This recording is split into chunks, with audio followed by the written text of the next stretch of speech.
Okay. Hi there. Hello. I'm so sorry. We had some technical difficulties here. Oh, no. So we may have to wait a little for everyone to come in. Let's see. Is everyone in? Yeah. All right. And my computer's a little slow tonight for some reason, so it might take a while for my prompts to work. I think I've got everyone. Well, welcome. Lovely evening. I think that also Rick is going to join the meeting. I'll just try and keep an eye on the side thing here so I can get people in. All right. Good evening. This is the Barre City Diversity and Equity Committee, and I welcome everyone. Let's see. Because we all don't know each other, I'm going to go around, and first I'll introduce Christy Clemens. Thank you for coming, Christy.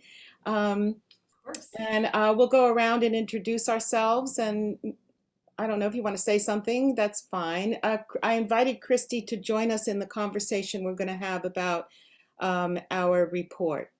But I want to introduce everyone first. So thanks, Christy. Steve, you want to go?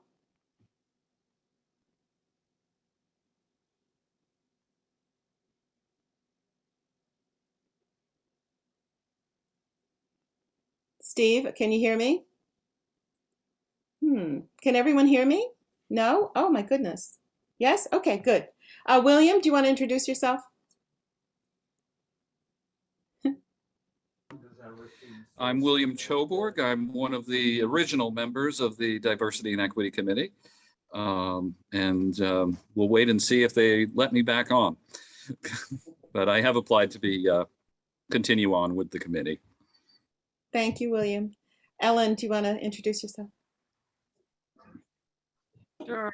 I'm Ellen Kay, and I've been on the committee from the beginning, and I'm also the liaison to the VLCT Equity Committee. And Chris? Hi, I'm, excuse me. I'm Christopher Roberts. I too have been on the committee since its inception. And I'm on the Education Committee subcommittee. Steve is on the phone. Yeah, okay. So you can hear. And then can you speak to us? Well, we're not hearing you, so I'm not sure what's going on. So wait, maybe I need to do this. Ask to unmute, okay. For some reason, your phone is still muted here. I don't know why. Okay. Rick, in the meanwhile, do you want to, yeah. Can you hear me now? Yes. Okay. Oh, Steve, I'm sorry. Introduce yourself, please. Oh. Steve McKenzie, soon to be retired city manager. Oh boy, this is, yeah. And Rick, are you here? I am. All right, you want to introduce yourself?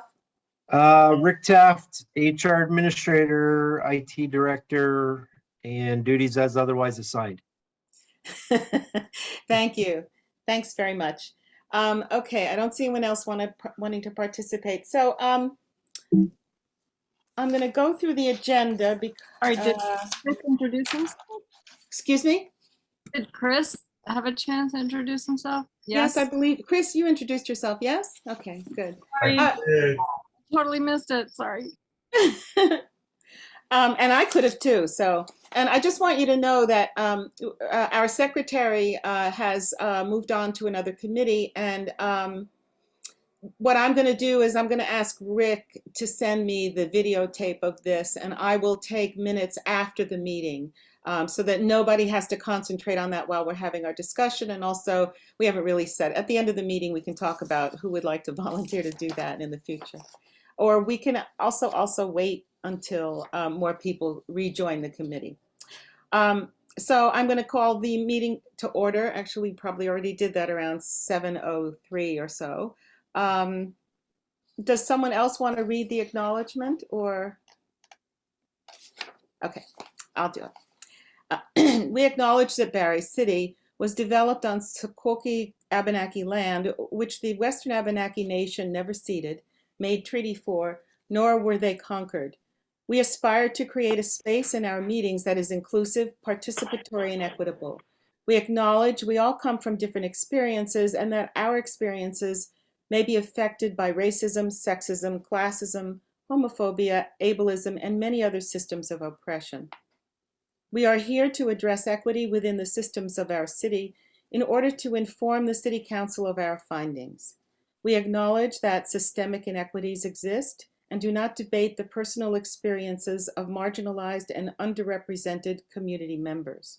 With that in mind, it is important that we are thoughtful of the impact of our words on each other in this space. Thank you. Okay, so are there any adjustments people need to make to the agenda? All right, great. You'll notice that I've moved new business against ahead so that our visitors could depart when we get into doing things that are, you know, kind of homework. This is new business, and I sent the committee report out to all of you. And what I really want to do at this point is just kind of have a discussion. This is based on the discussion we had at our last meeting and our need to report to the city, as well as kind of, I tried to encapsulate not only our discussion, but kind of a snapshot of our experience of the past 2 years. I want to thank Ellen and the working group, the Equity Tool Working Group, for handing in their report, and also for Ellen for putting in the piece about the LCT. I tried to make it as readable as possible, but I have a kind of a joke to tell you. My husband's a commensurate bureaucrat and writes permits for a living, or did for many years. And I asked him to read the report, and the first thing he said was, "This is way too abstract." And I tried to explain, well, that's because it's a very abstract concept. And I have to say that after reading his edits, it would have, this report, if I had followed his edits, I could have gotten an Act 250 permit. But as such, I kept it the way it was, because really this is a very abstract notion here that we're dealing with, and which makes it unique, I think, among other, certainly other committees. So that having been said, I want to kind of explain to you why I set it up the way that I did, with questions and answers. I thought that might be a little more readable, because this is a document that's going to represent what we've done pretty much for the past 2 years. And also, I wanted to kind of set it up so that the conclusions that we make at the end about needing professional support are well understood. And I hope I've done so. So I want to open it up to folks who want to talk about it and give some feedback or whatever.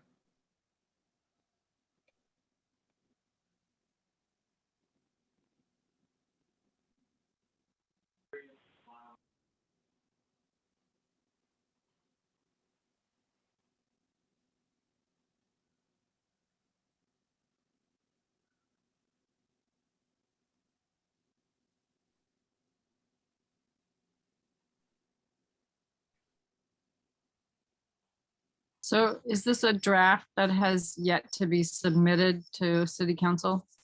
Correct. It has not been submitted anywhere. I actually don't have the skill to put that word draft across the document. It's pretty easy. It's in a drop-down menu and it says watermark. So, Noted. yeah. All right. Yeah. But I want you to know I'm also going to take notes from this, so from our discussion. So, you know, whatever feedback.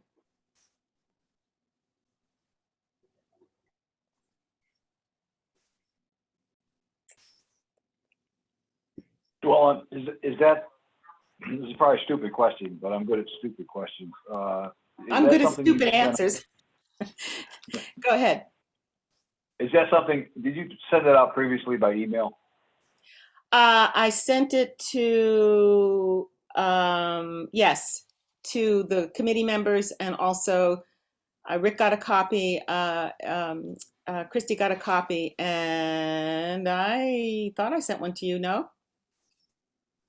Well, I wouldn't swear that you didn't. It wouldn't be the first email I've missed. I'm just checking now. Can I send it to you now? Will you get it? Yeah, yes. All I right, can- hold on. Why don't I send it, because I just put draft on it. Okay, thank you. Yeah, I'll send it to Steve. Yep, Thank great. you.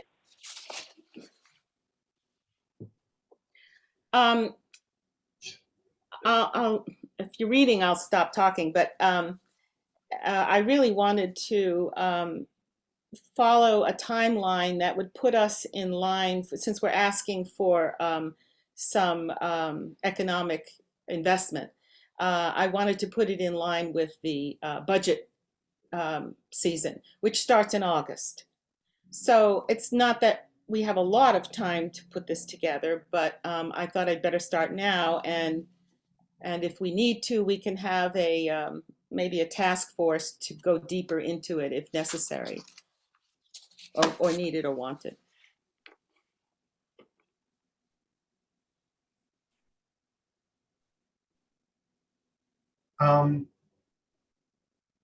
Couple things, Joellen.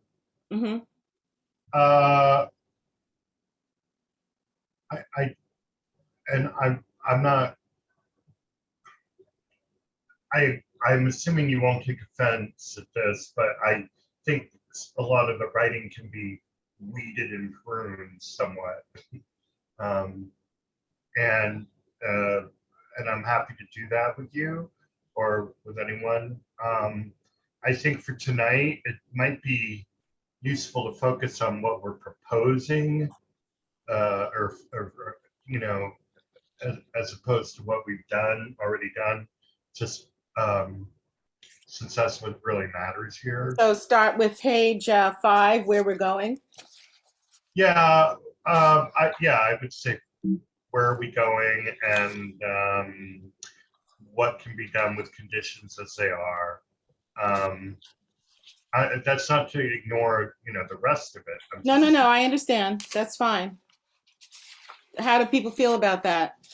Is that an okay approach? Can I hear that again? I was just sending it to Steve and concentrating on that. What was the proposal? To focus on what is to come, in other words, like the latter part of the report rather than what we've already done. So we think maybe we should start with page 5, which starts with where are we going? Is that accurate, Chris? Yes. Okay. Well, that's, if everyone agrees, I mean, I'm just throwing it out. All right, got it. I think it's important to indicate what we've been doing. We don't necessarily need to take 4 pages to do it, but I think maybe a more brief synopsis of what we've been doing, and then before we get into where we want to go from here. But I'm taking Chris's, yeah, go ahead. yeah, I understand what you're saying, Chris. But I think we also want to indicate what we've done. So why don't we set aside that first part and start with page 5, and not, we don't have to submit this tomorrow. So let's just, although I put that date on it in an anticipatory way, I'm very optimistic. So we'll set that aside, and maybe we'll do a special meeting to go through it, or I can work with Chris or whoever wants to work with me about on that first section up to page 5, and come back and review it. Does that make sense? I think so, yeah. Okay. Is that okay with you, William? Yeah, okay, good. All right, so where are we going? do you folks want to just read it to yourselves, or do you want me to read it to you? How do you want to work this?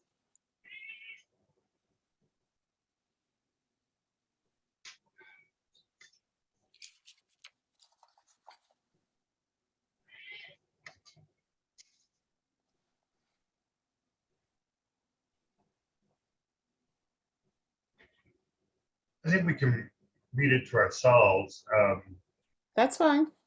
I already read this ahead of time, but I'm obviously looking at it again. Right. What are we looking to do right now with it, Joellen? Really, I just wanted an open discussion about it, and in the sense of, not necessarily editing, but more about the concepts, like looking at the concepts that we're putting forward, not the necessarily the language or any of that. Oh no, I'm sorry. Language is important too. It should be BUUSD, Barry. Barry Unified Union School District. Oh, right. Mhm. Okay. I'd say BWSD, but that would confuse people. We I would confuse like to names. propose, that we do not take time to group edit this thing right now. Right.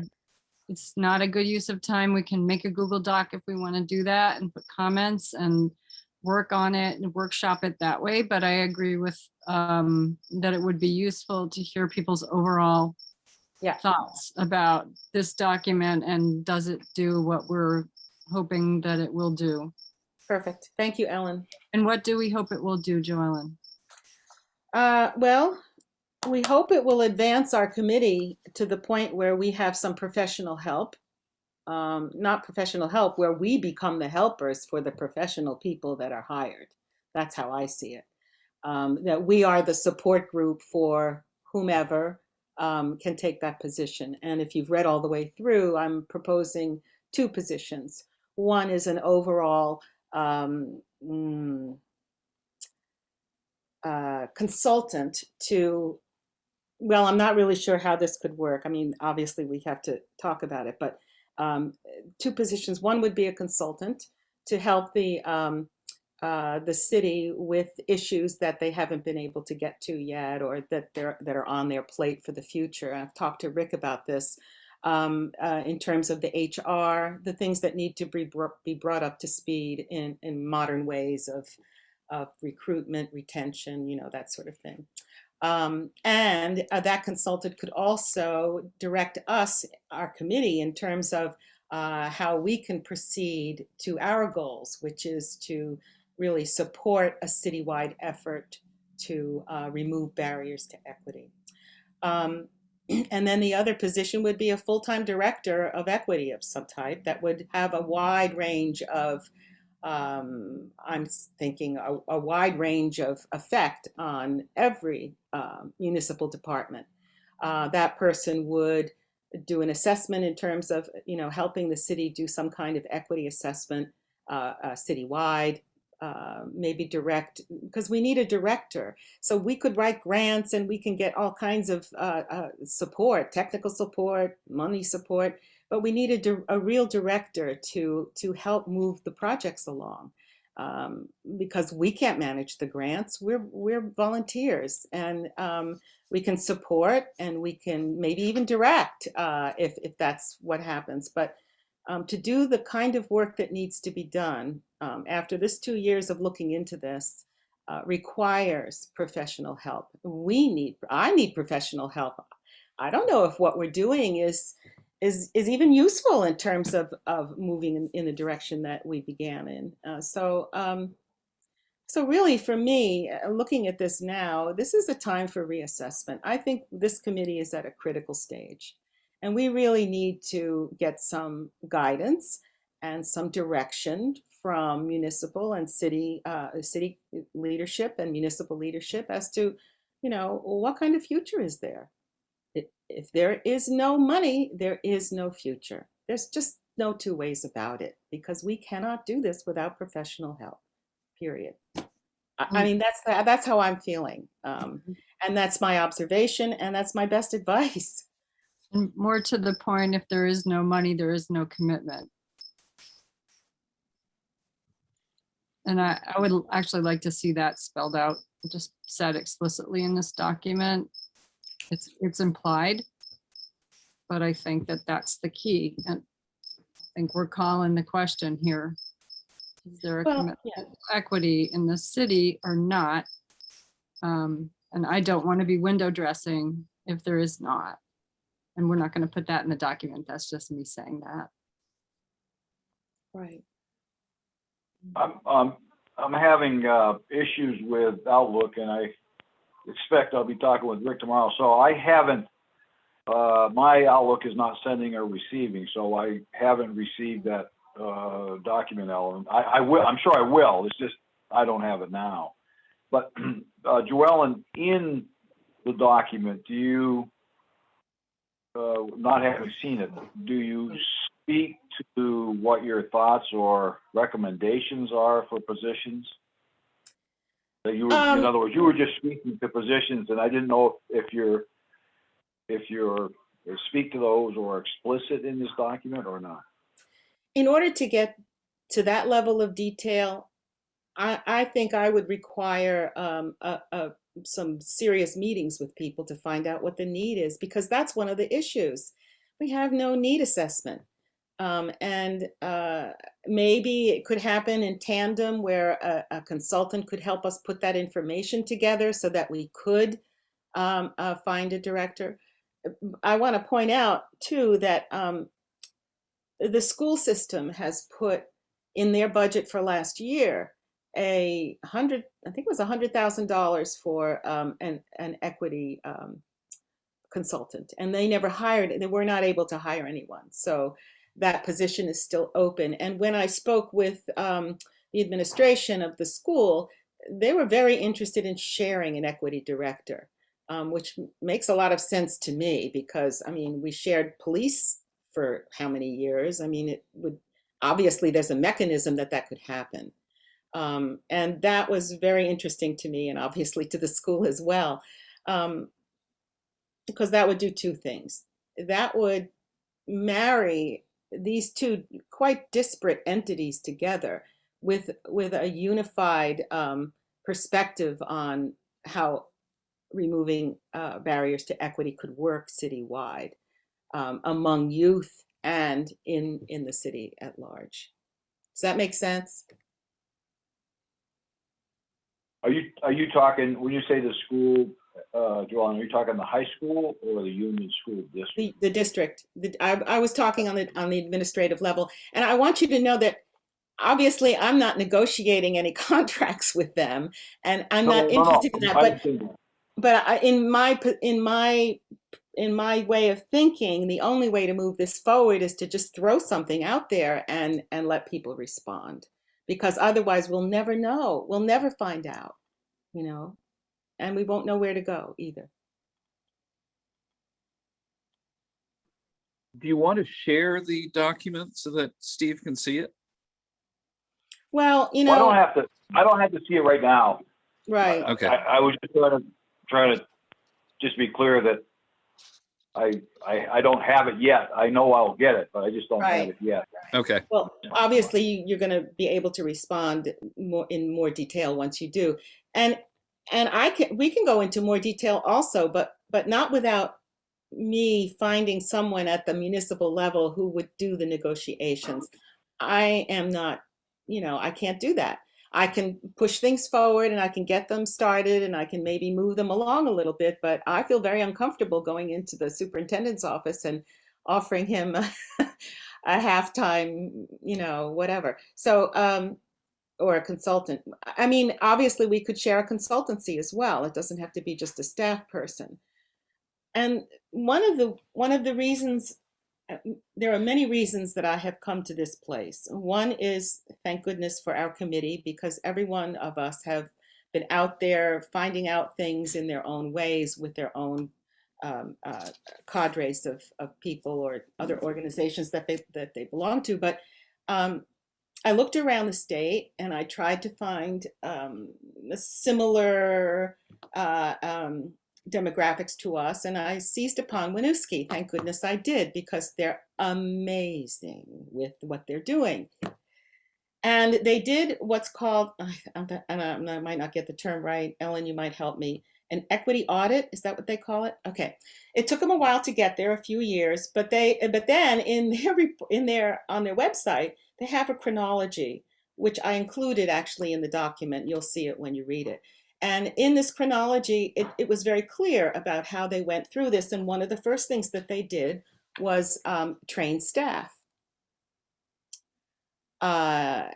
Okay, we've been trying for 2 years to get that going and not been successful for so many reasons. And maybe we all don't know what they are, but they're legitimate reasons. But obviously that's something that really does have to happen. I've had a lot of conversations with both Steve and Rick about training opportunities. Anyway.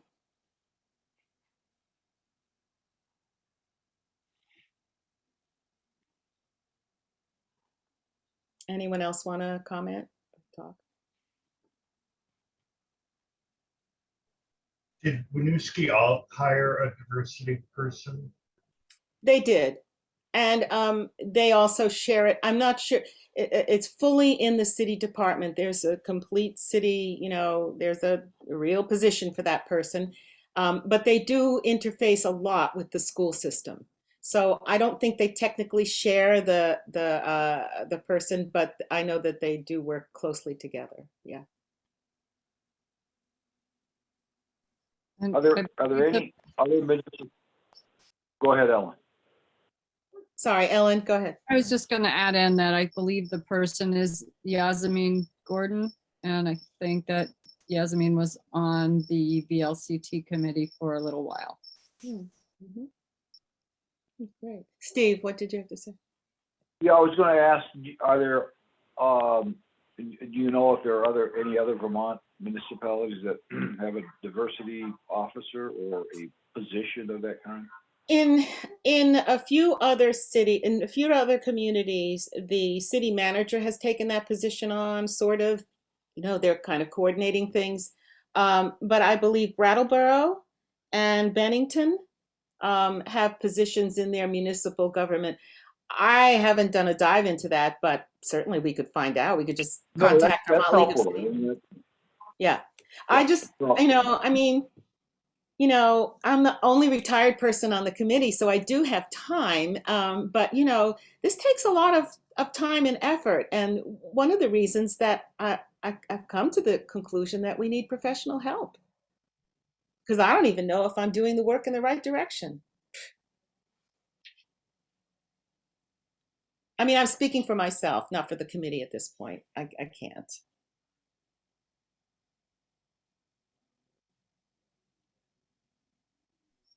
Montpelier did a citywide equity assessment in August 2021. I'm not sure if they have a person hired for this purpose, but they have done some things that have demonstrated their commitment to this work. My guess, and it's really a guess, my guess is that would probably be the assistant city manager who might have led something like that. Cameron Niedermeyer. That is correct, actually. I've spoken with Karen, and she did lead a lot of that. Rick, are you still there? Yes. Can I ask you to talk about what maybe your needs would be on this in this area? Not your personal needs, the needs of your of HR.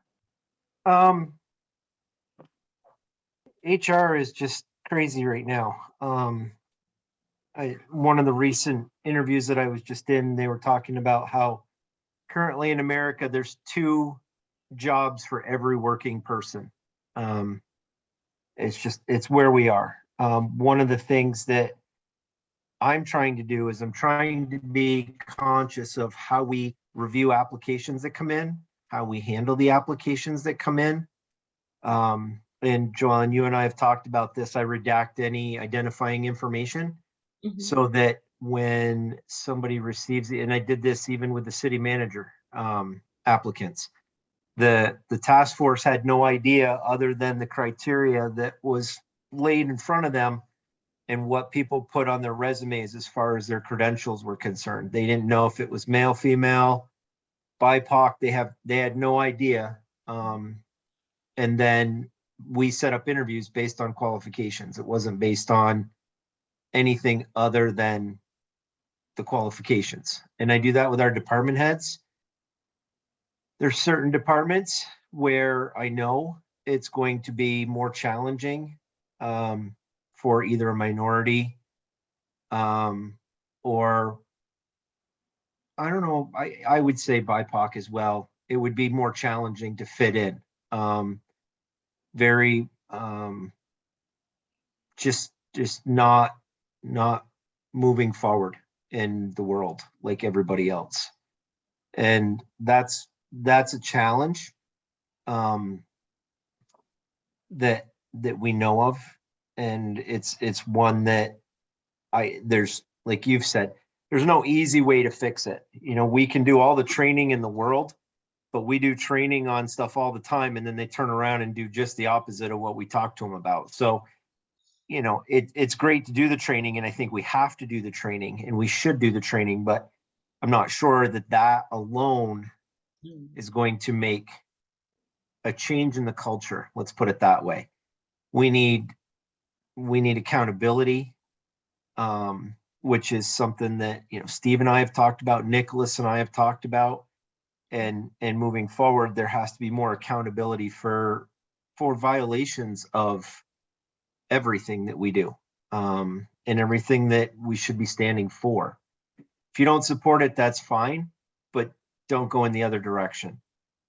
As far as hiring goes, you know, it's always good to have a second set of eyes review the applications. Things change all the time. You know, when I got here, the first thing I did is I went in and I reviewed the application, and there was a question on there that says, have you ever been convicted of a crime? Well, that was illegal. We couldn't ask that question on an application anymore. And so, you know, it's always good to have people reviewing that. I'm still in the middle of finalizing the city's operation policy, which will be instead of a personnel handbook, we're going to have an operations handbook and a benefits handbook, because benefits change so frequently that I didn't want to update the entire personnel policy every time the deductible changes on the health insurance. So I decided to split it out, but those are things that I would want, you know, if I had the opportunity to run it by somebody that could look at it with an equity lens. Those are things that I would want to do, just to make sure that there's not something in there. And I mean, Steve and I and our labor attorney, you know, we're going through negotiations, and one of the things we're trying to do is make sure that we're not saying, you know, when he gets hired or when she gets hired, and stereotyping a position. And we've been pretty successful about cleaning them up. We still find them here and there as we go through.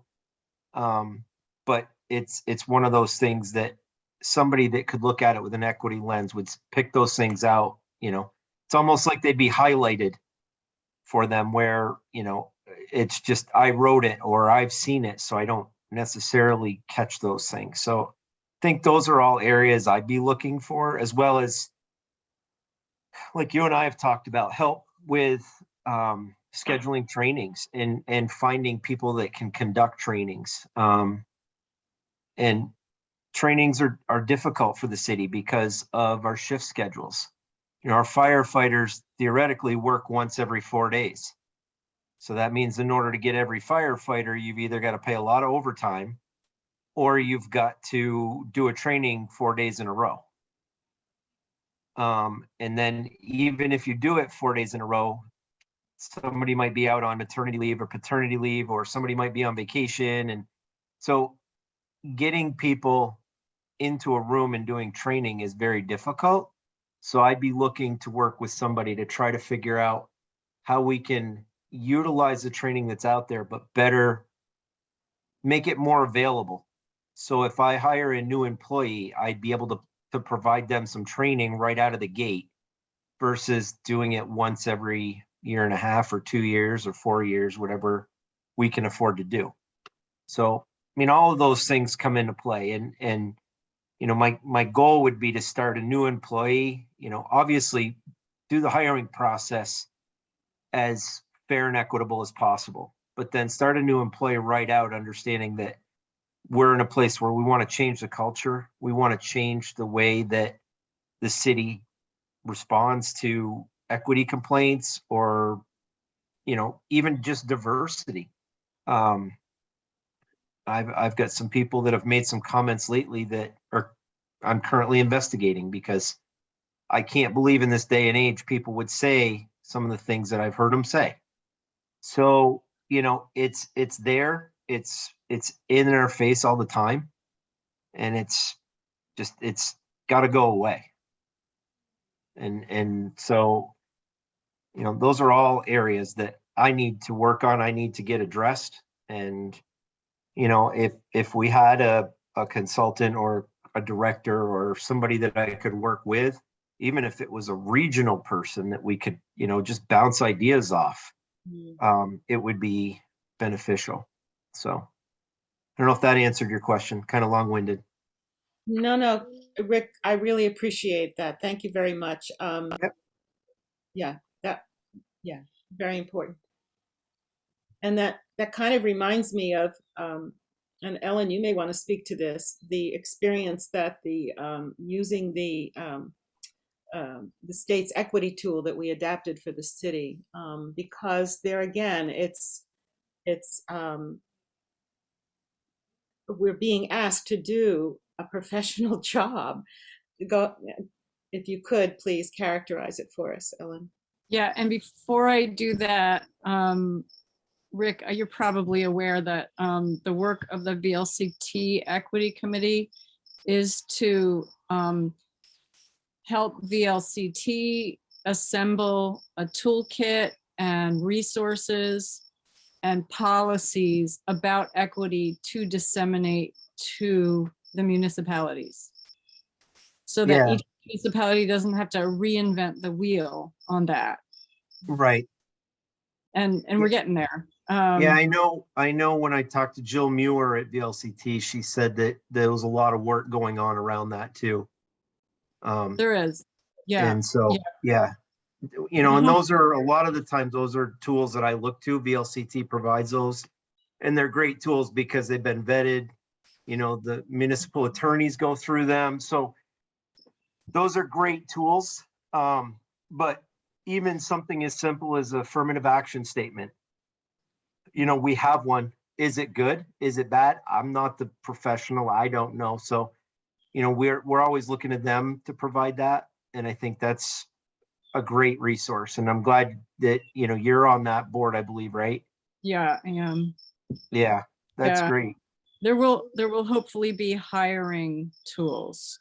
And I'm just, as a side note, I work on the University of Vermont Libraries Equity, whatever it's called there. It's a weird bureaucratic term, but we've been spending the past year thinking and writing and constructing policies and recommendations around hiring practices. So I'm happy to share anything that could be helpful with you that committee has done. It's very academic sounding, but it's applicable stuff. Absolutely. You know, I'm always trying to review that stuff and trying to stay on top of it. And it's, you know, it's one of those things where just wish there was more time to get more done. Right. And I've drafted a real rough draft of a hiring bias checklist for people who might be serving on hiring committees or hiring managers. You know, that feeling when you see someone in an interview and you go, oh, I like them, or Yeah. they'd be a great fit. The thing I've worked on is helping people really investigate those reactions in themselves, because otherwise we're just replicating the culture that's already there. So just that kind of That- thinking is happening. That'd be really great. I'd love to see that because it's one that I've struggled with because a lot of times you make up your mind when the person walks through the door. Yeah, and and- you'll go with your gut, right? And it's even more so through Zoom, I've noticed. You know, because I've had people come to me after an interview and go, "What was going on in the back?" It's like, who cares what's going on in the back? That's not what we were there for. And so it's, yeah, I would definitely be interested in seeing that to read through it.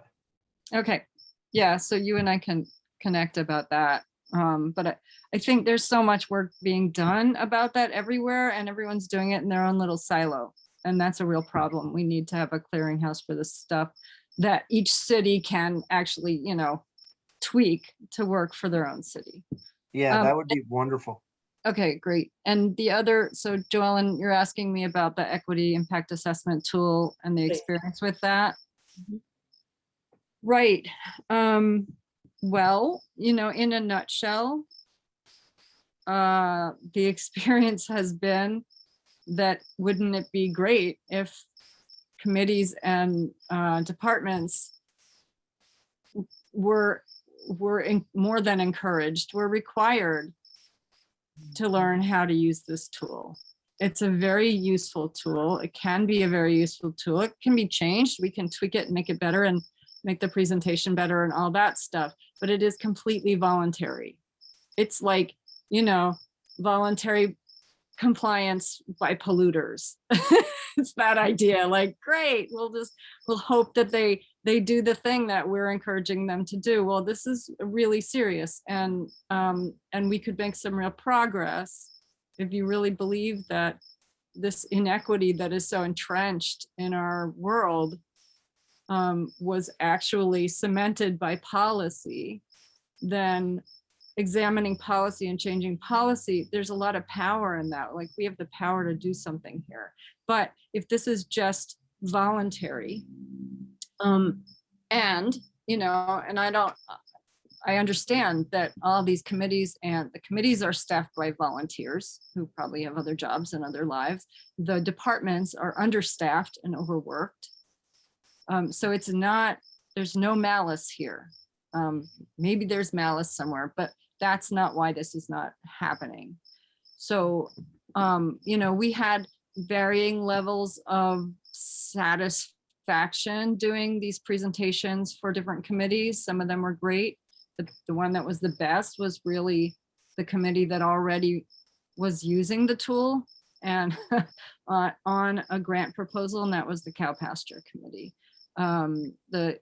We met with also the, well, we met with the former police chief, and he really wanted to dig in and learn how to use it. And so we went over a policy together with him just as an exercise, which was really great. And that helped us, you know, but also we are 3 people that are not working in the field, you know, of diversity and equity and inclusion and belonging. And we are passionate about it, but we have varying levels of skills, and we're volunteers on a committee, 2 of whom have just left the committee. So, so that's that. But I think we took it as far as we could take it without, again, the will of the city to make this required, to make it. And I don't mean like required, like you're going to be punished if you don't do it, but a unified message that this is the direction the city's going in. And so we need all of the committees and departments to be doing this work. But without budget, without professional support, I think we've taken the experiment as far as it can go at this point. Did you want me to be more specific about who we met with or anything like that? No. It was more in terms of, you know, we know what we're facing and what we're going to present to council in terms of some suggestions and recommendations. But let me introduce Joe Kill. Do you prefer Joseph, Joe? I'm sorry, we can't hear you. There we go. Sorry. There you go. Yeah. Yeah. Yeah. Joe's fine. Sorry, I'm so late. That's okay, The baby Joe, didn't want to go down. Would you please introduce yourself? Yes. So I'm Joe Kill and I work at the Barry Unified Union School District. I'm helping Karen Fredericks, who's the new curriculum director. I am helping her with the grant portions of the curriculum directing. Thanks, Joe. And we've been working with Joe in terms of moving some of the community education projects forward. So and also Joe and I have been talking about, because I believe you were the acting, well, I don't know, you have a lot of hats too, like Rick. So in any case, we've been talking about the shared equity director or equity consultant or equity consultant. So it's one of the reasons I invited Joe to the meeting. Thanks, Joe. Is there someone else here who's on the phone, or is that somebody who's here also on the phone? That's Steve, because for some Okay. reason his computer isn't doing his That's what I thought. voice thing. Yeah. But thanks for noticing, because sometimes I miss that stuff. Joellen, would you mind if I chimed in a little bit? Please do. Thank you. Thank you all for inviting. Thank you, Joellen, for inviting me, and thank you everyone for having me. I'm Christy Clemens. I'm the Assistant Vice President of Equity and Compliance in the Department of Office of Institutional Diversity and Equity here at Dartmouth. I live down in Vermont, and I'm a resident of Hartford, Vermont. I have been off a town committee for a year now, and this all feels very familiar. So some of the themes that I'm hearing in reading your report and hearing what you're discussing, this is not an unusual problem. This is not a new problem. In the summer of 2020, every institution, so companies, education systems, town government said, oh my goodness, it is time for us to do something about the lack of or non-recognition of diversity and equity in our communities. And so it's wonderful that you have been doing this for 2 years, but I hear and want to reflect back to all of you, you're volunteers. And one of the things that my supervisor, who's our senior diversity officer, said when she first arrived at Dartmouth is, if you want to know an institution or a company's commitment to diversity, equity, inclusion, and belonging, what does your budget say? Are you gonna put your money where your mouth is? Essentially, sorry, I'm a New Yorker, not a Vermonter at heart, so I'm a little direct. You have to show up, and it's not, you can't place this on the backs of marginalized communities who've already been doing this work. You can't place this on the backs of volunteers who have many other jobs and other responsibilities. If you're gonna do it, you got to be all in. And so one of the ways, when I heard Rick talking about some of the challenges, like that is very familiar to my day-to-day work. I'm the Title IX coordinator, and I oversee the affirmative action programs. I also oversee the ADA 504 coordinator at Dartmouth, and nobody wants to take our trainings, but they're important, and we have to find a way that we as an institution, that you as an institution, as a town government would say, this is one intervention that we're going to use, and that's going to be these mandatory trainings. We're going to make it an expectation. We're going to have accountability if you don't do it. And we recognize that this is different, and the leadership of the town, of the city, needs to say, this is what's important to us, if it's important. If it's not, and when push comes to shove, if your town leadership says, you know what, this is not a priority for us now, then that's okay. But you can't continue to let it live in committees where people are trying to do the work and who actually don't have the authority to get people to do that work. So I really want to applaud as I read the report, and I know it's a draft, but being clear about, we have taken this as far as it can go. We recognize that for people who don't swim in these waters on a day-to-day basis, explaining why this is important is really challenging, because there's not like, we're not going to say we're going to improve our diversity by 20%. I mean, you can say that, but that's not an easy thing to measure necessarily. Or our awareness or the way that we dialogue with each other will change. You can do all of those. Those are all sort of other interventions that you can put into place if you have someone in charge leading a curricular, and not to be too academic, but it is curricular in many ways, curricular interventions across the board with your employees, with your students, with your teachers, with your community members. members. They all have to be connected and coordinated, and that really does need to come from one person as a leader, whether it's a director, what have you. In Hartford, we do have, and I looked up her title, an equity coordinator in our school district who works closely with our town manager, who's fantastic.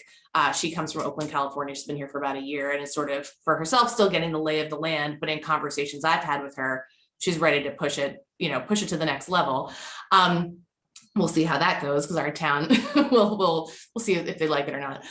But in any case, the concept of having some sort of equity coordinator or diversity liaison appointed to the town is not completely out of the bounds of reality. But I think that should be your starting point, and frankly, your bottom line if this committee is to continue its work. You've done so much to network with VLCT. I love hearing about the toolkit, Ellen. That's something new that I hadn't heard about before, and so I'm really excited. Toolkits can be so useful for groups that are just starting this work, and for folks that don't work in DEI work to conceptualize what do we do here.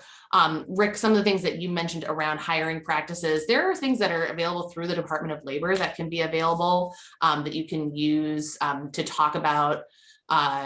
Just looking at my notes as you were all talking, implicit bias and things that you can put into place. And so all that to say, there are a myriad of interventions that can be applied, but you can't apply any of them before you know where you stand with your leadership. So I will stop talking. Thank you thanks for letting me weigh in. No, we really appreciate, we appreciate that. Thank you. Thank you, Christy.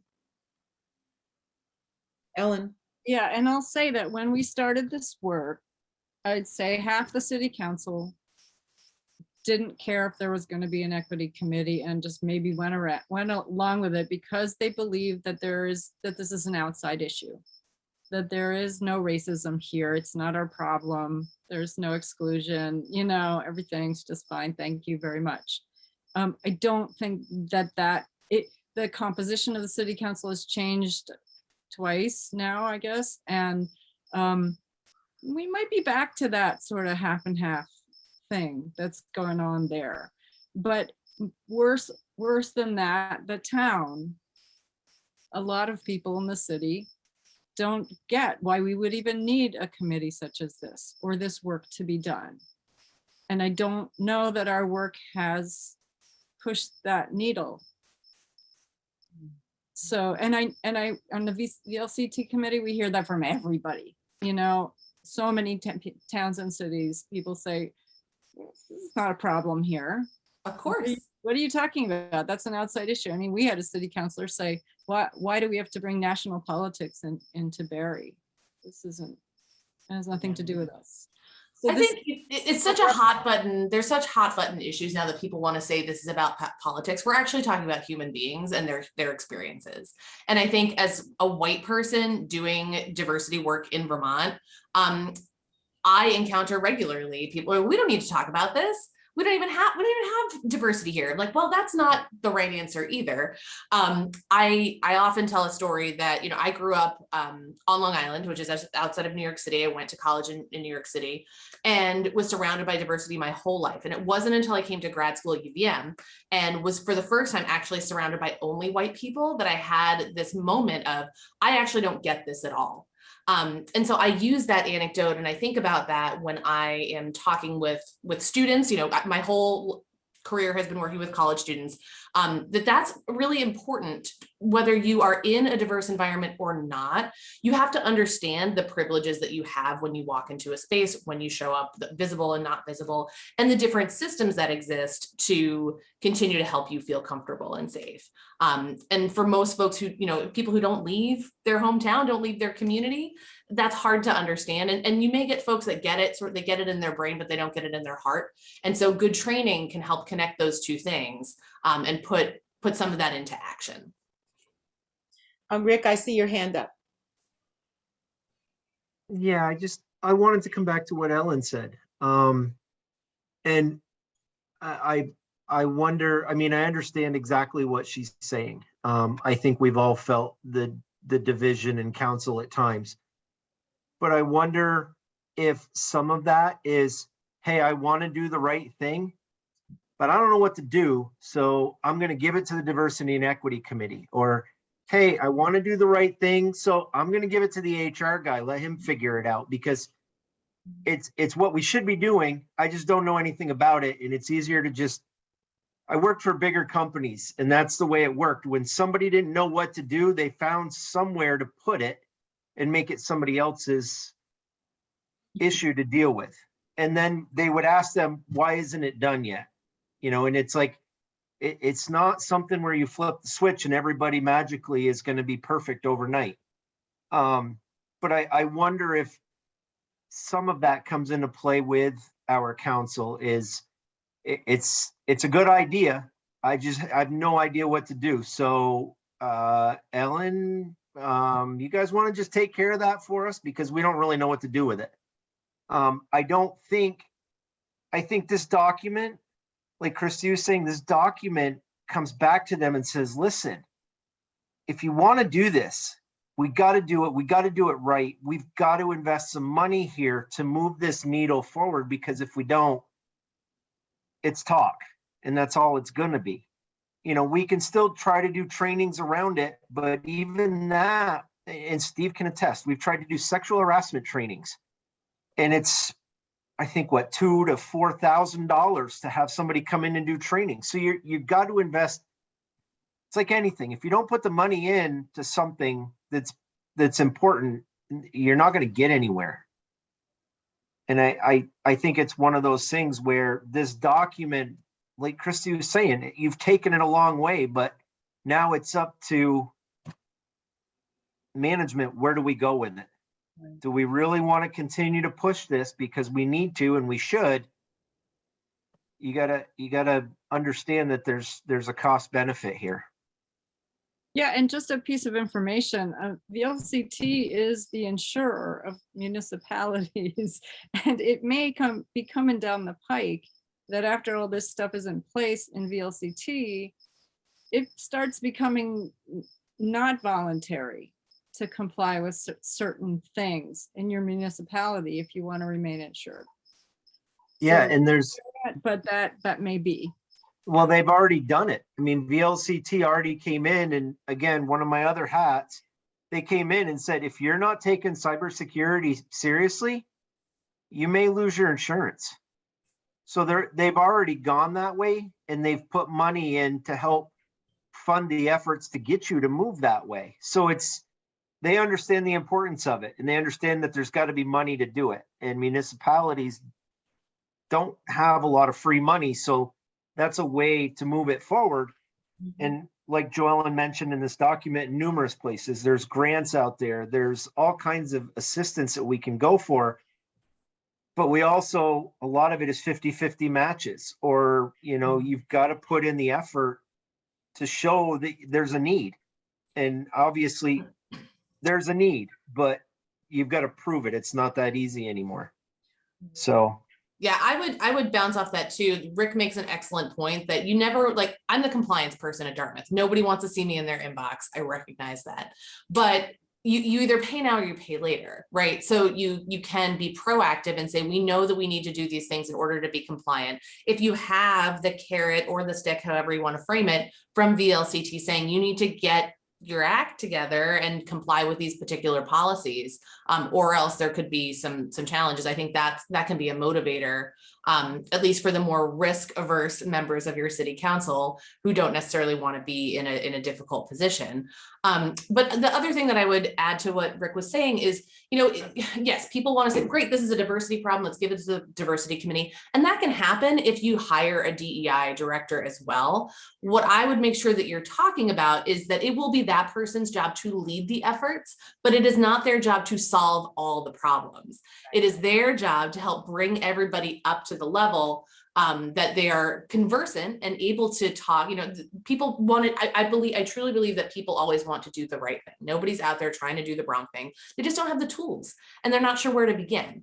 And so your DEI director would empower them with some of the tools, not a full toolbox, maybe like a little starter toolkit of how they would receive somebody, how they would respond and interrupt if they saw something happening or heard something happening, and then how they would refer and connect that person or the department or whoever to your director director to help with greater issues.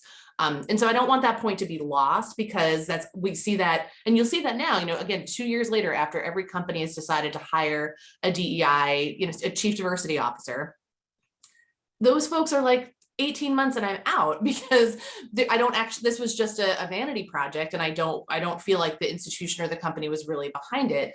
They certainly didn't message that it was important throughout the entirety of the community. And so it's just an important point not to be lost, so you don't set that person up for failure.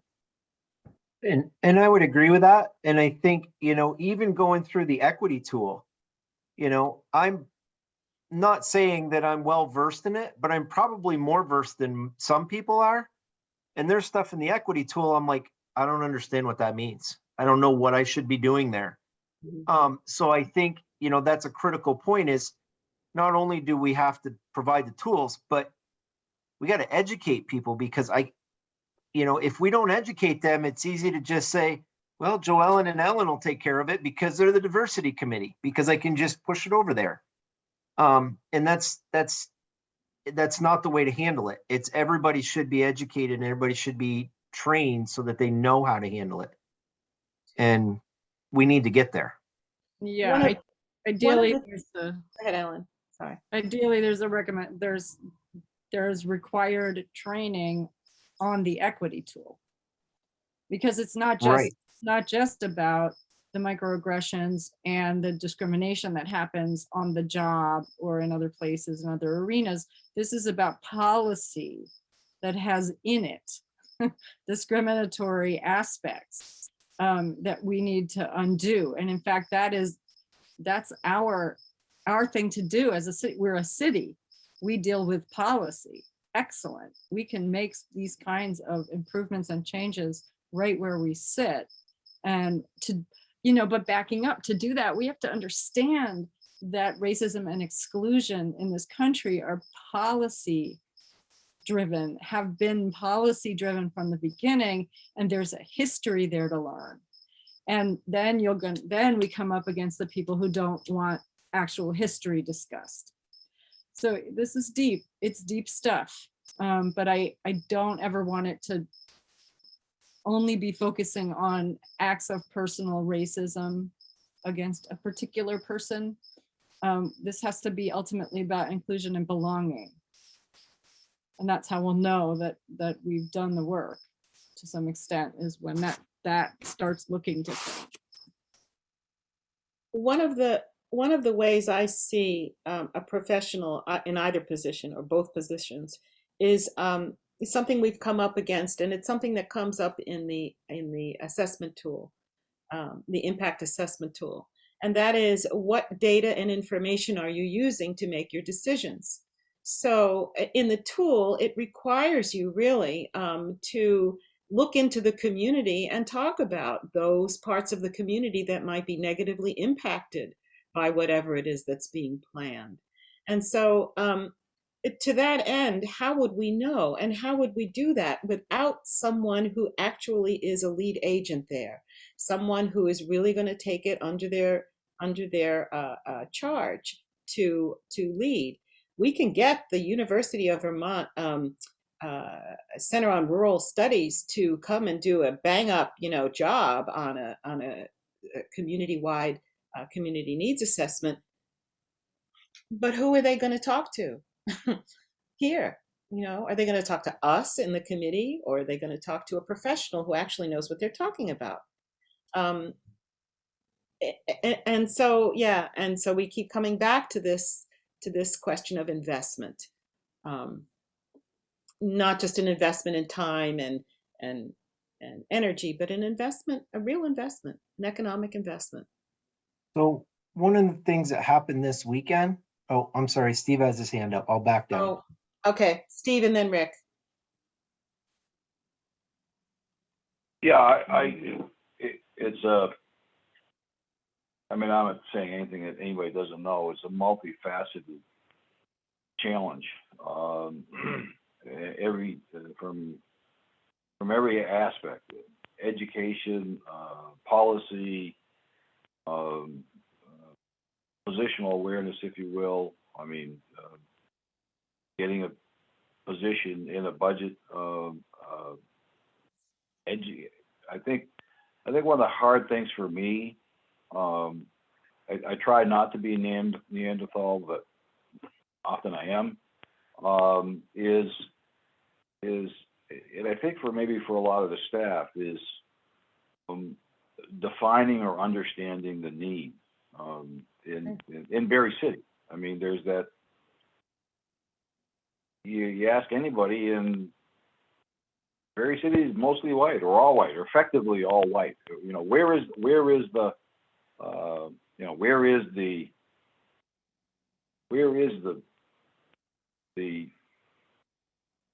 I guess I'm going to say it wrong, but where is the diversity? Where is the need? I think that's a big part of the educational piece to get the buy-in to move this ahead. There may be an opportunity here, and Rick might know the answer to this question better than I do.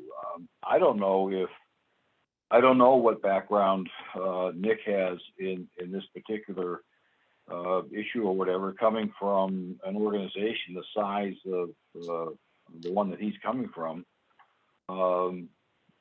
He may have some substantial experience in diversity, equity, investment, and so on. So maybe there's an opportunity there. I don't know.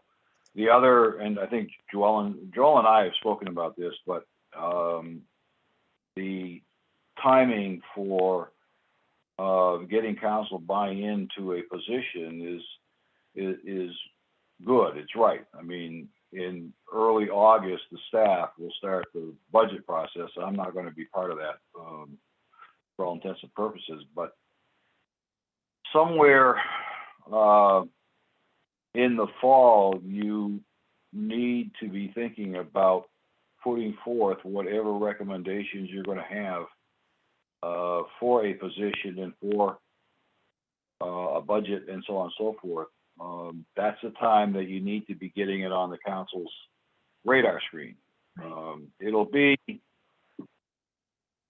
well, the timing is such that the manager, my goal has been in the last few years, once I get the budget process down, is to get the budget to the council, get a budget proposal to the council, hopefully by mid-November, by Thanksgiving.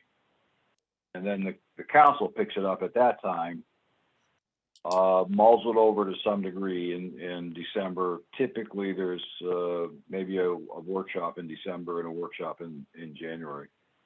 But you want to make sure that somehow it's in the draft budget or an item that's up for budget consideration by the time the proposal's pulled together and the draft is pulled together in December. And historically, the proposal put together and presented to council in November is a working document. It's a budget that likely will get refined and reduced and whatever. It's unlikely that the budget presented in November is the one that gets presented to the voters on town meeting day. But it's that working process that will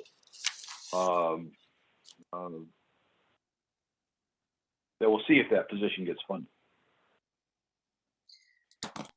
Thanks, Steve. And not to answer your question, but just to say, perhaps this report needs to be a little more specific about what we mean by equity, because it's not necessarily just about BIPOC people, people of color.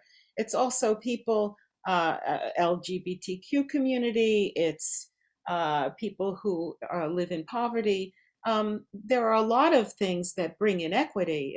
So I know that people seize upon the issue of race, but that is not the only criteria that we've been working with here. So I just want to point that out.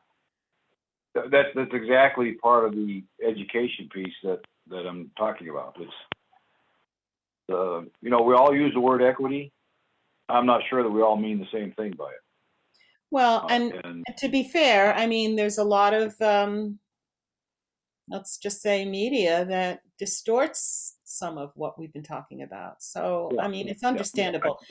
Mostly. When I said that, I didn't mean to be argumentative. I meant you brought an aspect of equity that wasn't at the top of my head.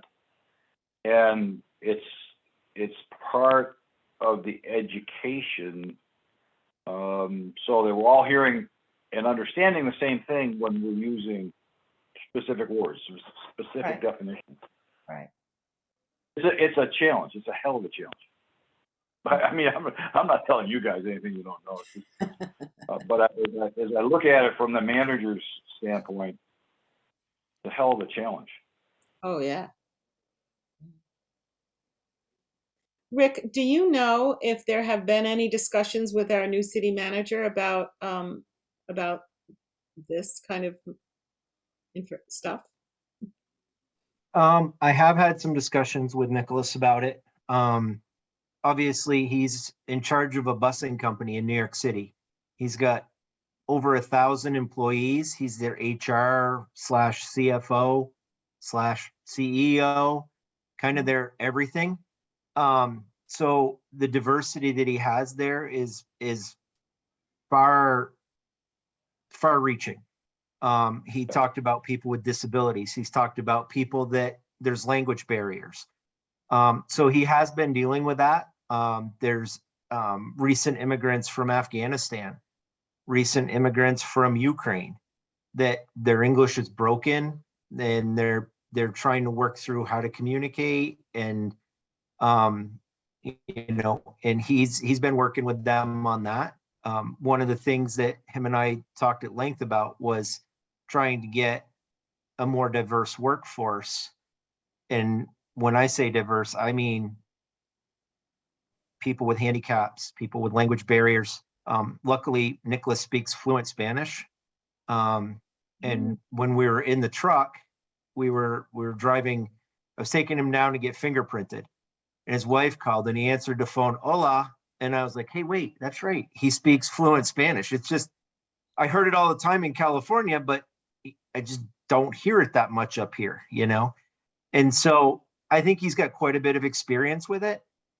What I am going to say is in a municipality like Montpelier, where you've got a manager and an assistant manager, there's time for people like Cameron to kind of spearhead, to kind of take on projects like this. I'm not sure Nicholas coming in is going to have that much time on his hands to make, Right. Between trying to balance everything, learning the city, learning what he doesn't know. And he's been very clear, I don't know much about fire departments. I don't know much about police departments. And I don't know a lot about DPW, but finance and human resources and staffing, I do know. So he said, I'm going to have to get up to speed. So I'm not sure he's going to have a overabundance of time while he's trying to figure everything out. But I think he's one of those people that would be very committed to doing whatever he could to move an initiative forward. And like Steve said, it's going to come down to budget. And Steve didn't say it, but I can tell you that next year's budget and the year after are going to be difficult budget discussions, because with inflation going up the way it's going, and gas prices more than doubling, our fuel, heating oil, diesel for the trucks, equipment, it's all going to come into play. So it's going to be a discussion that has to happen, and I would highly support it happening. And I'll do whatever I can. And I know Nicholas would too, but it's all ultimately going to come down to the council and what they want to do. I can't certainly decide for them. Thank you, Rick. But I have to say that if we were able to perhaps get a consultant first, I know that Winooski went for a $300,000 grant, which for a 3-year grant with $100,000 each year. So that is what they're using. Part of that money is being used to fund their equity director and their equity department. So there may be other ways. Really, what we need to find out is if there's a will. There are ways. We need to find out if there's a will. And that's my whole purpose here in bringing this up in this way and putting this report forward, is to kind of test the waters, see what the will is of leadership. And I really feel like we can't do much more than, I mean, we can do things, we can do the same things we've been doing, but I'd really like to know where we're going. And I agree with Ellen. I don't want this to be a performative effort. I really need to see some results. I think one of the things, Joellen, that Patrick? is, I don't know how to put this other than just say it. I didn't grow up in New York, Christy, but I'm just going to say it anyway. I think what has to happen is they have to understand what this is about. I don't know that they have a real good grasp on this whole concept. I think it was something that got brought up in a discussion, and they were like, yeah, that sounds like a good idea. We should probably do that because we want to be fair and we want to be equitable. What that means, we don't really know, but we should probably do something. And I almost feel like in order to move it forward, and Christy said this very perfectly earlier, without that management buy-in, the next level staff isn't going to buy in, and neither is the next level down. So if the council is just kind of putting it out there saying, yep, good idea, go for it. We don't know what it is, but yeah, do it. Then my lower level staff is going to be like, yeah, whatever, the council doesn't even know what they're talking about. So I think part of the training has to come into council. And I think that's key in an onboarding, because as you know, every March we roll over council members and we got all new people. And I think it also comes in heavily on our department heads. But I think that level of education has to be one of the, in my opinion, in order for a council member to support something, whatever it is, they need to see that there's an actual need. And if they don't understand what that is that they're voting on, it's hard for them to get behind something. And I saw that in the strategic planning meetings this weekend. We were talking about things and they're like, oh, I had no idea. I had no idea. Because it's very superficial. They're volunteers. They're there on a voluntary basis. I mean, they do get a small stipend, but it's not much.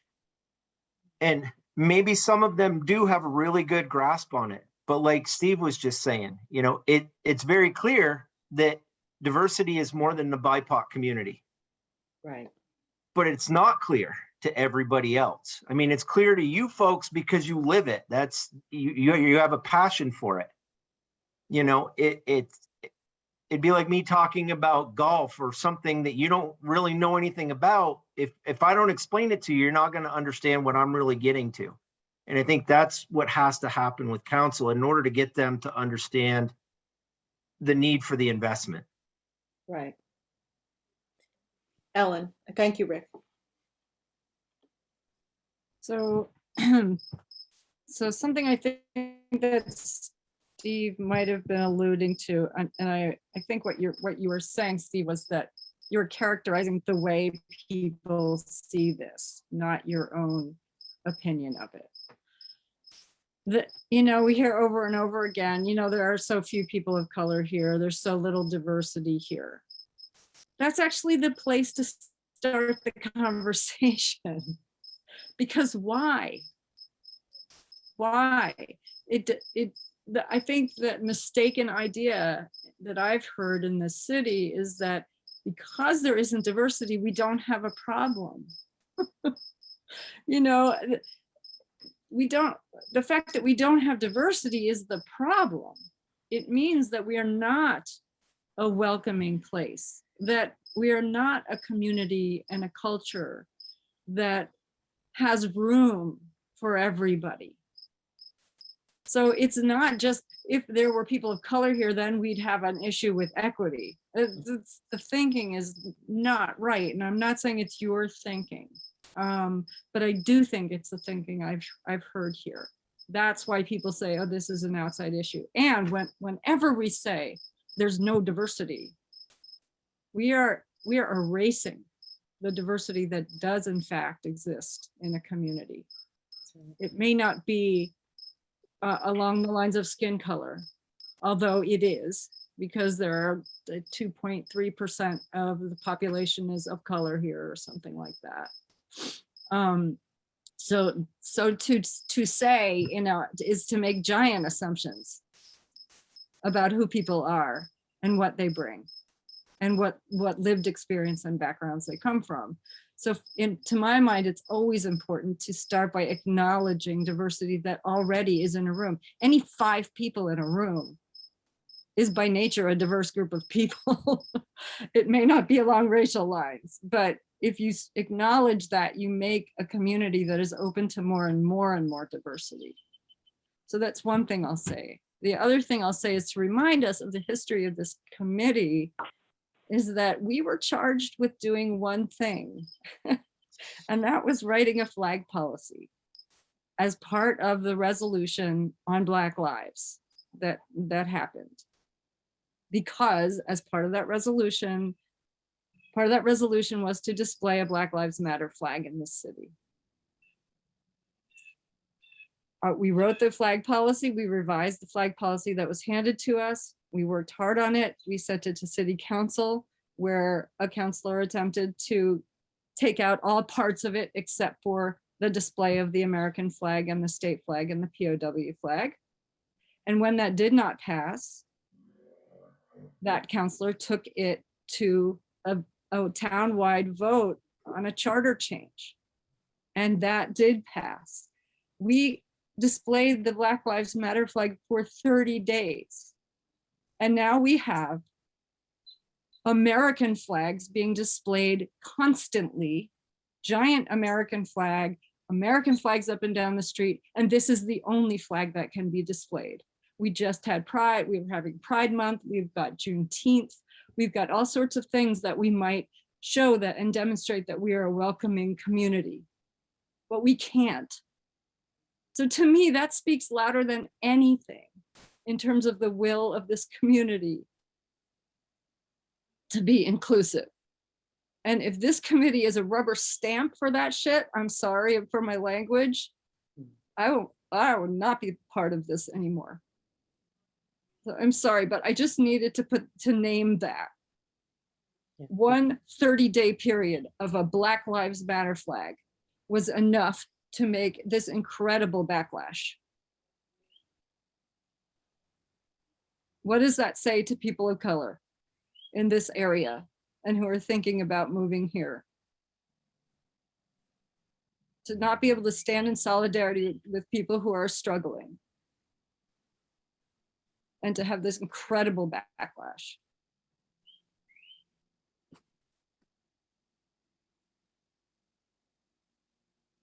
Thank you, Ellen. Well, I really am very grateful to all of you for your honesty and your forthright comments and concerns. And it gives me great confidence that once this document gets refined and edited, that we can stand behind it. However, a few things have happened. Chris had to leave because he had to take care of his mom. And that leaves us without a quorum. So I am loath to get into other discussions that we need any decisions for, but let's just finish up this discussion and then we can release folks who may need to leave and talk over the business end of things. So maybe at this point, if people are willing, we could do a little roundtable just to kind of give ourselves some closure about this discussion, because I know I feel very emotional about this at this point, and I'm hearing that perhaps others may feel the same way. So if we could just go around, people who want to make a comment can, and if you don't, you can just pass. And Ellen, we could start with you since I think I've made all my comments. I think you have, yeah. Christy, do you want to chime in? Yeah, I wanted to thank Ellen for sharing that. It's helpful for me as somebody who's new to this conversation to understand. And I think what you shared, Ellen, is so emblematic of what's happening, right? I used to talk about diversity training. And I apologize if there are any vegetarians or vegans on the call, right? So you've cooked a lobster. You can boil a pot of water and you throw the lobster in. That's not, the lobster is very upset for a number of reasons, but there's lots of thrashing around. Or you put the lobster in the pot before you turn the pot on, you gradually bring the temperature up. And the lobster, I'd like to believe, dies a much calmer death, right?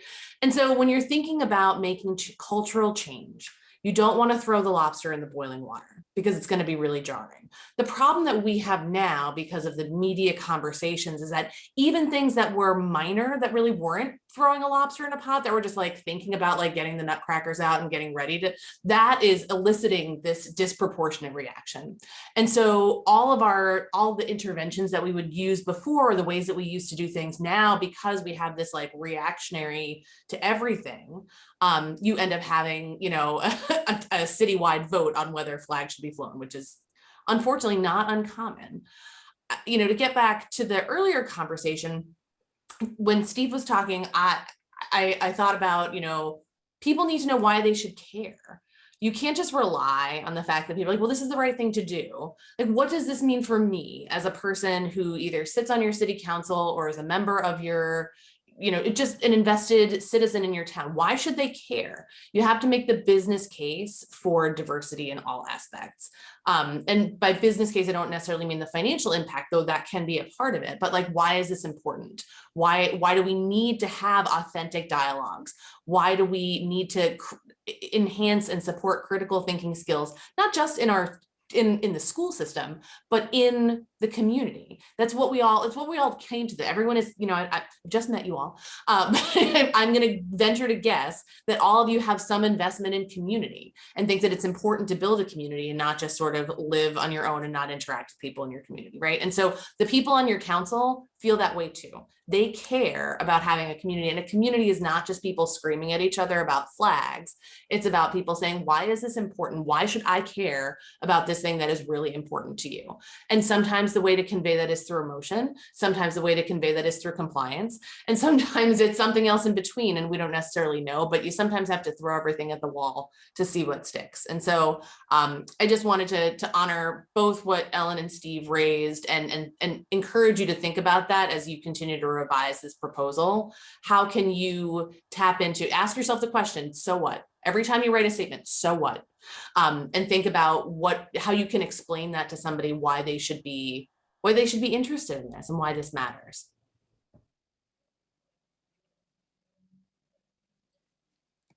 Joe, I know you came late to the conversation, but I'm going to give you an opportunity to just weigh in, whatever you want to say.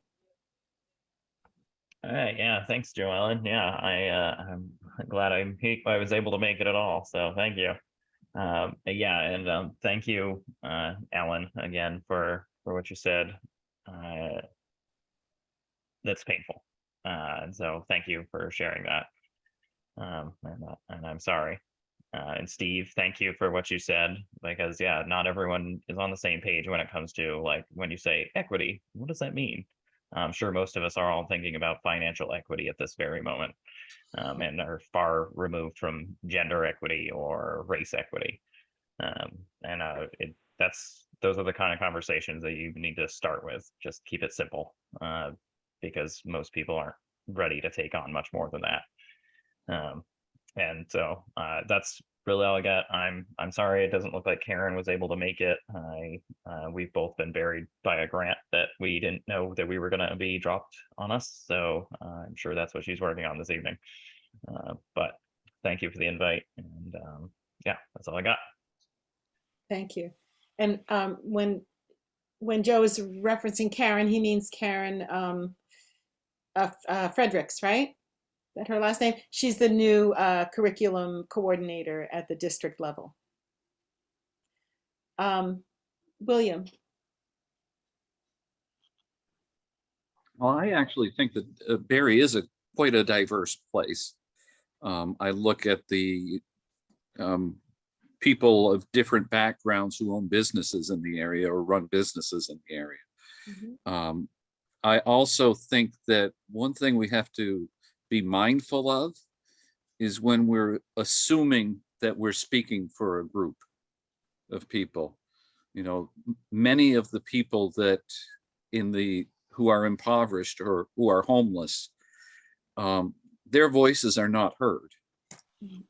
And it's, you know, someone can try to understand what they're going through, but without actually listening to what they have to say about what they need and so forth, it's very difficult to get an idea of what is important to the most impoverished citizens of the community. And I think that it's important to try to reach out to them. Of course, it's also very difficult in many cases to reach out to the most marginalized members of the community. But I think that it's important that we continue, that we work on doing so, and recognize different people have different ideas of what the best way is to get to a goal. And sometimes, you know, but I think that we're generally on board on trying to make this the best place that it can be for everyone. Thank you, William. Steve?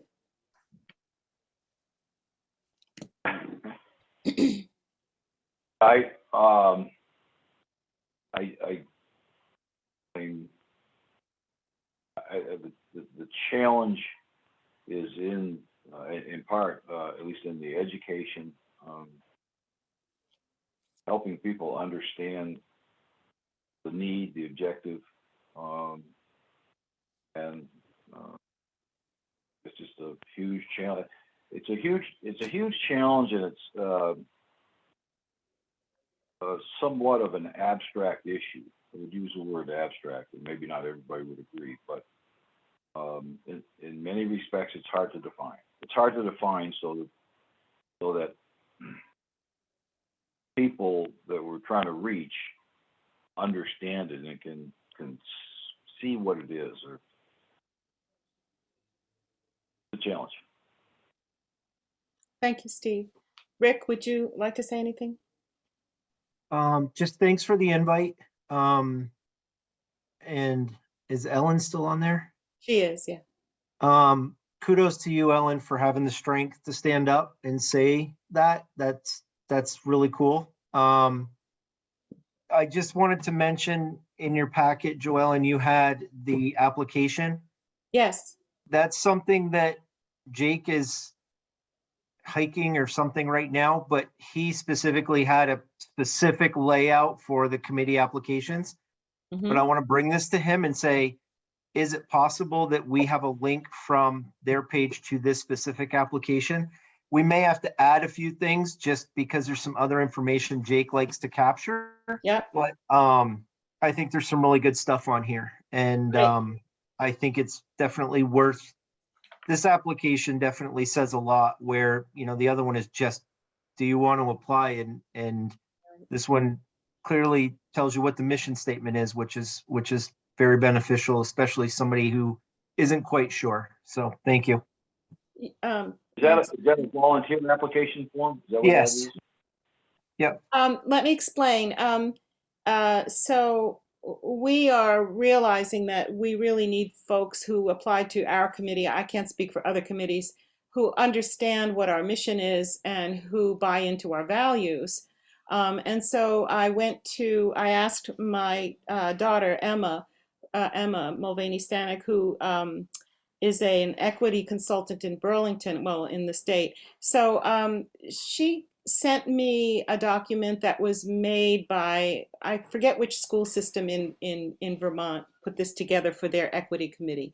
And so I adapted it for us and sent it out as a draft. Again, it's a draft. And thank you, Ellen. Now I know how to put draft on my documents. So this was something we were going to talk about tonight and approve or not and pass on. I did send it to you, Rick, so that you could get your eyes on it. And I sent it to Jake too, because I knew that there was a person, Emily Wheeler, who wanted to apply. And I wanted to test it out with her. So I sent it to her to fill out and then asked her for some feedback. So I have that to share with you also, Rick, but not tonight because, I mean, I'm kind of thinking that we're done with a conversation for tonight, and we'll just put everything want on the agenda for next month. Yeah, Steve. Has she road tested that application with you? Is that what you're saying? Yes. Is she interested in join?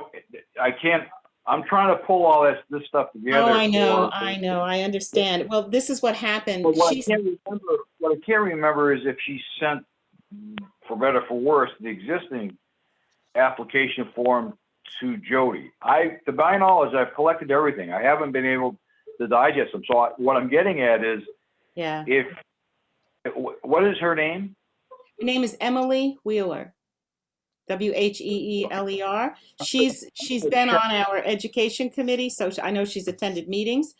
But what happened, I think, is that she did send it to Jody, and so it obviously. Should I ask her to resend? No, let me check it. If she sent it to Jody, I should have it. Okay. I just Yeah, and want to be sure. Yeah. I can look I just tomorrow wanted- too, because I know where they are. Okay, great. Yeah. I- Well, I got I them all. also I got them all. I just looked through them. Okay, Ellen, I'm sorry. Ellen? And I sent mine in a tiny bit late, and I'm sure that, I don't know where that is, and you should see if that's there or not. Because I was supposed to send a letter saying I wanted to continue. I'll take a look, Ellen, tomorrow with Steve. Okay, thanks. And if you recall, at our last meeting, there was a gentleman who showed up from Berlin, and he is also sending in a request, but we weren't sure if we could accept someone from Berlin on our committee. And I did ask Jake, and he told me to look in the charters, and I looked in the charter and couldn't find it, so couldn't find any information at all about that. Yeah, we have non-Berry residents on committees. Yeah, I don't know that there's an explicit, can't recall if there's an explicit statement anywhere, and I guess the place that I would check, and I'll go back and check, is what we call the municipal bodies and appointments policy. Thank you. That's Yeah. the place that. But I as a matter of practice, we have many non-city residents on a number of committees. Great. yeah. Great, thank you. Okay, so this portion of the meeting is over, and I'm going to say that we should those of us who are on the committee should stick around for a moment or two so we can just figure out what to do next, okay? Yeah, Thank you I'm going to have so to go. much. Good. Thank you, everybody. This was so Thanks. helpful. Thanks again. you. Thank you all for your work. Christy Thank will you. be in Good night. touch. Sounds Thank good. Thanks. you for Bye. coming. Thank you so Of much. course. Bye-bye. Okay. Do either of you want to be secretary?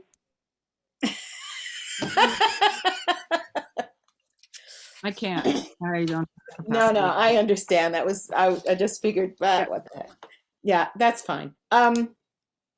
So I think what I'm going to do is, do either of you want to work with Chris and I on editing this, or?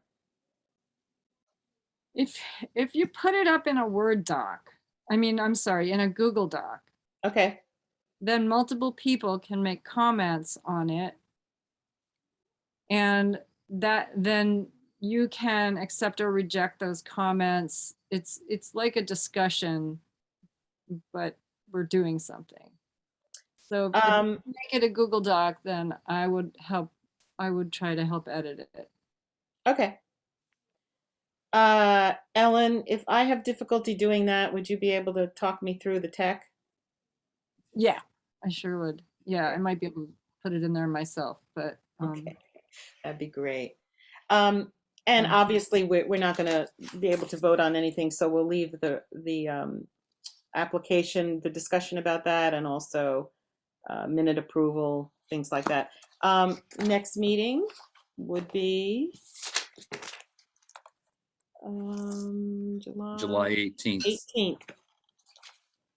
And if need be, if I want to squeeze, because then it's August, right? So I may want to squeeze in a final approval of this before that time. So if that's the case, I would call a special meeting. I'm not confident we can finish it in that amount of time, but just in case. Yeah, I'm sort of pushing this because I really want to make sure that we're in line with the city's calendar in terms of their budget system. And also to give the council enough time to be educated about it beforehand, so that, yeah. Does that make sense? Yep. I think they're planning on appointing the new members by June 30th, but the next council meeting's on June 28th. So that's going to be a pretty short time frame in terms of Placing people back on. Yeah. placing So, people on the committee. Right, so we're going to have to make sure we have 4 people at the next meeting as well.